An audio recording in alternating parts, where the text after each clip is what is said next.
The Sour Grape by Jory John and Pete Oswald. Billy is playing hide and seek. See if you can find him on each page. I'm a grape, a sour grape. Grrr!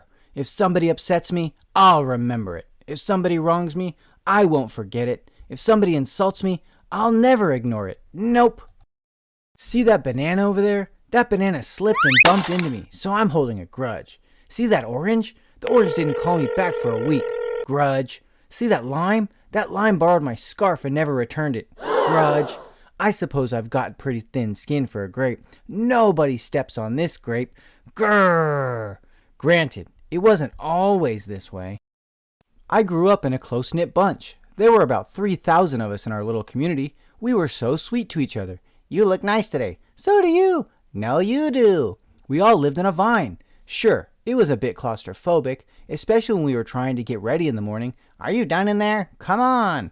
But my family was ripe with humor, goodwill, and warmth. We did our best with what we had. Are you going to finish that?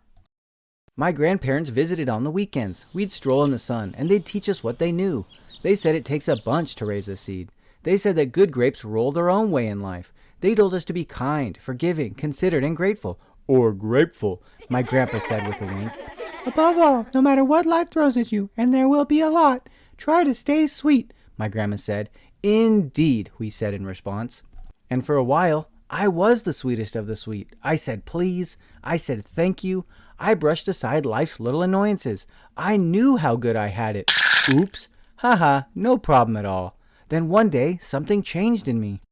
It was my birthday. I had rigorously and vigorously planned a party for weeks. I'd sent out invitations with the date prominently displayed. Get this, I had a Ferris wheel, a magician, and hay rides. I had snacks upon snacks upon snacks.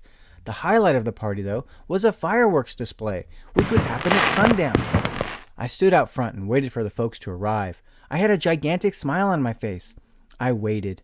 Everybody was a little late, it seemed. No big deal, no big whoop, so I waited. A tumbleweed rolled by. A coyote howled in the distance. The sun sank behind the hills, and I waited. Nobody showed up, and I mean nobody. By the time the fireworks show started, with me as the sole spectator, I was scowling. I considered everybody I'd invited, and only one thought came to mind. Grudge, grudge, grudge, grudge, grudge. Grudge, grudge, grudge, grudge. After that, my personality became something else entirely. I went from a sweet grape to a bitter grape to a snappy grape. Who moved my chair? Finally, I became a sour grape.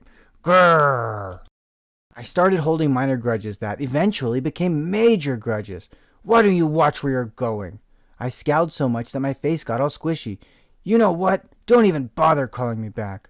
I took my grumpiness out on others. Are you ever going to return my scarf? And that's just how it's been. Day after day. Week after week. Month after month. Grudge after grudge. But something happened recently that changed my thinking. I was getting ready to meet up with my friend Lenny, the only fellow I know who's as sour as I am. Lenny and I usually go to the park, where we sit on a bench and rant about stuff. But just as I was heading out the door, I bumped my knee. After I bandaged myself up, I discovered I had a flat tire. Then I missed the bus, and the next bus was late. Finally, I got off at the wrong stop.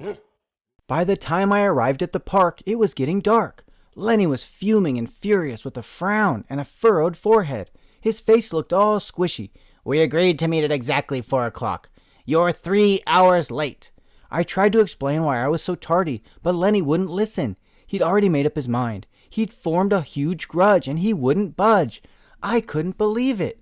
How unfair, I thought. How ridiculous, I thought. How similar to the same way I would react. Lenny was pretty worked up. He was pacing back and forth, emitting occasional grumbles. His tone was tart, so I gave him a little space. Besides, it was nice out. I noticed the sky changing colors, the melodic chirping of the birds, the evening breeze, the buzz of the park's insects coming alive at night. I suddenly felt grateful and peaceful and calm. Had I been missing all this simple beauty because I was too busy complaining? Meanwhile, old Lenny stormed off, muttering something about disrespect, lack of consideration. I'm pretty sure I heard him at a grrr, too. I walked home. I pulled a dusty box out from under my bed. There were old family photos inside. I spotted myself in one of the pictures. I was so sweet. I knew that little grape from the photo was still a big part of me deep down. It would just take some work to get back there again. And that was the exact moment I found the invitation I had sent out for my infamous birthday party, the one where nobody showed up. It said May 31st. But wait a minute here. My birthday was on May 21st. Alas, I'd told everyone to come the wrong day. It was my fault. I realize nobody's perfect, not even me. My sourness is fading. I'm letting go of all my grudges, and hey, it's working. Slip-ups happen. I'm just glad you're okay. Aw, thanks.